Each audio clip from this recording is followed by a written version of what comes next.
Halo anak-anak, berjumpa lagi bersama Bapak dan pada video kali ini kita akan belajar tentang cahaya. Ya, tentang cahaya.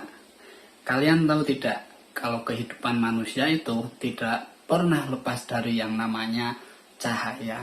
Oke, bahkan kita bisa melihat di sekitar kita itu juga karena cahaya. Contoh sumber cahaya itu banyak banget nih.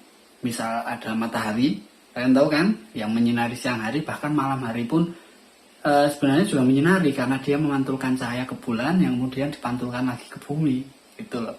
Kemudian mungkin yang lebih kecil lagi ada lampu, kemudian ada lagi api. Nah, itu adalah contoh-contoh sumber energi cahaya. Nah, sumber energi cahaya itu benar-benar dibutuhkan oleh manusia karena apabila tidak ada cahaya di sekitar manusia, maka manusia akan kesusahan untuk melakukan aktivitasnya. Kalian bayangkan aja nih, di malam hari tiba-tiba listriknya padam, lampu tidak bisa menyala. Apa yang akan terjadi? Kita mau ngapa-ngapain susah, iya kan? Nah, pada pembahasan kali ini kita akan berfokus pada yang namanya sifat-sifat cahaya.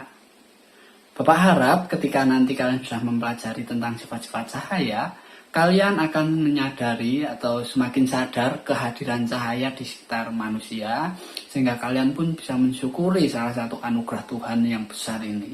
Ya, kalian siap? Jadi nanti akan ada 6 sifat cahaya yang akan Bapak jelaskan melalui video ini. Dari yang pertama, itu adalah cahaya merambat lurus. Di sini ada senter, kemudian akan dinyalakan dan cahaya itu menembus 2 lubang dengan lurus ya, sampai nembus tuh sampai ke kertas warna biru. Ketika lubang diangkat, cahaya tetaplah lurus dan tidak mengikuti lubang itu naik ke atas.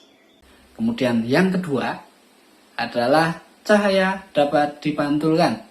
Ada laser warna hijau nih, kemudian memantul melalui cermin dan terlihat pantulannya di bidang warna putih.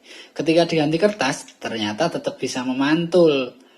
Ketika diganti pakai kayu warna gelap, kita lihat tetap memantul walaupun tidak sejelas tadi ya. Dan coba lagi pakai kertas warna hitam, tetap memantul.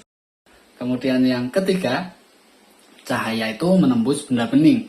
Ini udah ada sebuah benda yang bening di mana kita bisa melihat menembusnya ya. Nanti akan dinyalakan sebuah senter, diarahkan ke benda tersebut dan akan kita lihat dari sebaliknya. Dan kita lihat cahayanya menembus benda tersebut. Kemudian yang keempat, cahaya dapat dibiaskan. Pada akuarium itu sudah ada larutan gula. Namun larutan gulanya berbeda, di mana bagian atas itu lebih encer, sedangkan yang bagian bawah itu lebih kental. Pembiasan itu adalah ketika berkas cahaya itu melewati batas medium yang berbeda kerapatannya. Kalau itu contohnya adalah dari larutan gula yang encer ke larutan gula yang kental. Hal ini dapat dilihat juga ketika kita memasukkan pensil ke dalam wadah berisi air. Ini ada 2 medium ya, di mana kita melihat melalui udara, kemudian melewati air, sehingga terlihat pensil itu bengkok. Yang kelima, cahaya itu dapat diuraikan. Dalam percobaan ini harus disiapkan sebuah prisma. Nah, prisma itu digunakan untuk menguraikan cahaya. Cahaya putih yang diarahkan melalui prisma akan diuraikan menjadi cahaya yang warna-warni seperti yang tertampil pada kertas itu. Itulah yang terjadi pada pelangi, di mana cahaya matahari diuraikan oleh butiran-butiran air yang ada di langit, sehingga mata kita menangkap penguraian cahaya itu sebagai pelangi yang berwarna-warni. Kemudian yang keenam, apabila cahaya terhalang oleh suatu benda, maka akan terbentuk bayangan.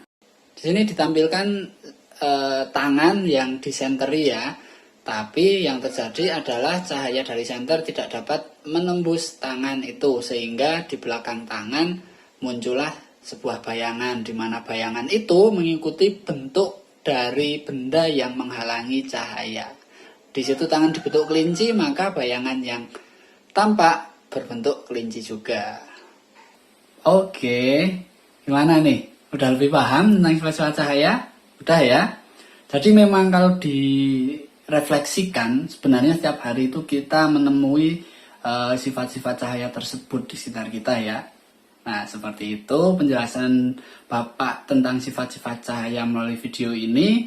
Untuk tugasnya adalah nanti kalian buka Google Classroom, nanti akan Bapak post tugas di Google Classroom tersebut yang akan mengarahkan kalian ke kuis yang sudah Bapak buat di Quizizz, oke?